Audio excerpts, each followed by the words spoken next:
You're not lazy. If you were, you wouldn't be watching this. Lazy people don't think about their future. They don't plan. They don't feel guilty. But you have big goals, a better life, more money, more freedom. And yet, you're still stuck, still broke, still inconsistent, still telling yourself, I'll start tomorrow. So what's wrong with you? How can someone be this ambitious and still do nothing? Let's be honest for a second. You don't lack information. You know what to do. You wake up early, work on your goals, stay consistent. You've watched the videos, saved the posts, even made a plan. But when it's time to actually do the work, something feels heavy. You hesitate, you delay, you open your phone for a minute, and suddenly it's been 2 hours. Now the day is gone, again. And at night, you feel it, that quiet frustration, that voice in your head saying, you're wasting your life. Here's the truth. You're not lazy. You're stuck in a psychological trap, a very specific one. It's called the ambitious procrastinator. That means you dream big, but act small. And this isn't rare. In fact, research shows a huge number of people fall into this exact pattern. High intention,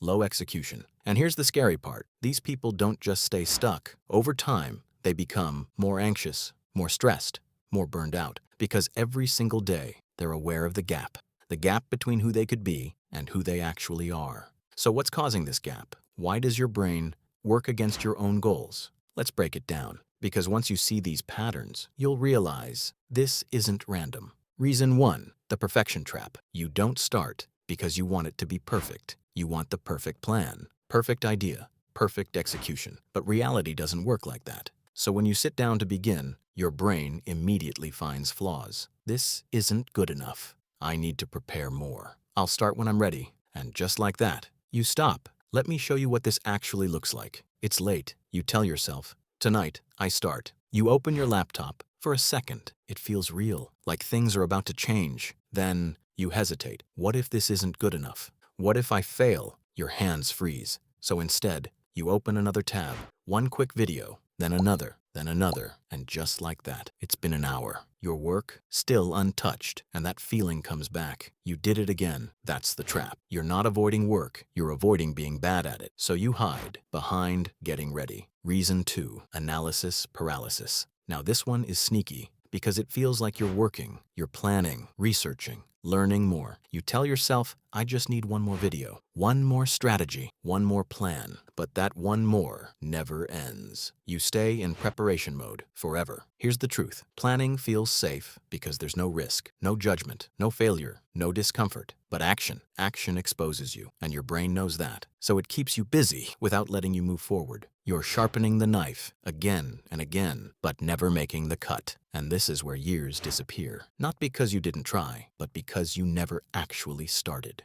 Reason 3, dopamine trap. Now let's talk about the real addiction. Dopamine. Your brain is constantly scanning for what feels good right now, not what builds your future right now. So when you have a choice, work on your goals or scroll your phone, your brain already made the decision because one gives instant reward, the other gives delayed reward. Let me paint the picture. You sit down to work, you feel a little resistance, so you check your phone just for a minute to check one notification. That's it. One message, one reel, one quick scroll, then another and another. Your brain starts feeding you exactly what you like. Funny, easy, effortless. No thinking, no pressure, just dopamine. You don't even notice the shift. And before you even realize it, your motivation is gone, your energy is gone, and your time gone. This isn't lack of discipline. This is your brain being hijacked. Every time you choose easy dopamine, you're training your brain to avoid effort.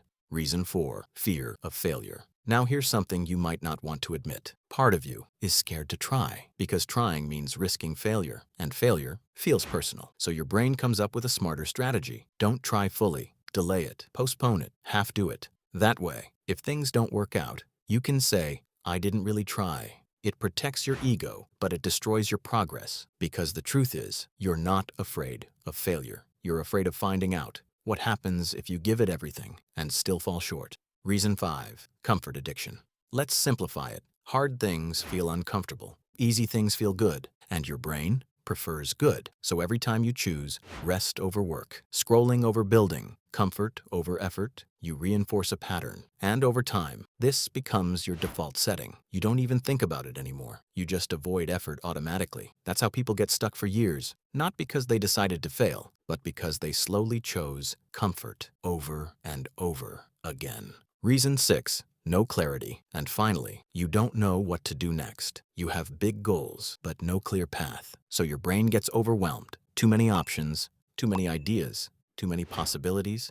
And instead of choosing one, you freeze. Because confusion kills action. Clarity creates movement. And without clarity, ambition turns into frustration. So now you see it. It's not laziness. It's a system of traps working against you every single day. You don't need more motivation. You need to break the cycle, and it starts here.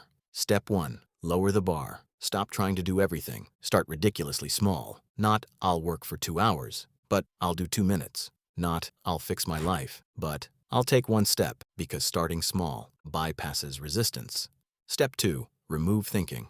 Clarity beats motivation. Don't leave decisions for later. Decide now. What will you do? When will you do it? Because vague goals create hesitation. Specific actions create execution. Step 3. Build momentum. Here's the secret. You don't need discipline at the start. You need momentum. Once you begin, something shifts. It gets easier because action creates energy, and energy creates more action. Like a ball rolling downhill. Once it moves, it doesn't want to stop. Here's the reality. Nothing is wrong with you, but something is wrong with your habits. And if you don't fix this, your life won't change. Not next month, not next year. You'll still have the same goals, still have the same ideas, still be waiting for a moment that never comes. So don't wait, don't overthink, don't plan again. Start right now. And if you're serious about changing, like the video, subscribe, and add comment. No more waiting, because the moment you start, you stop being stuck.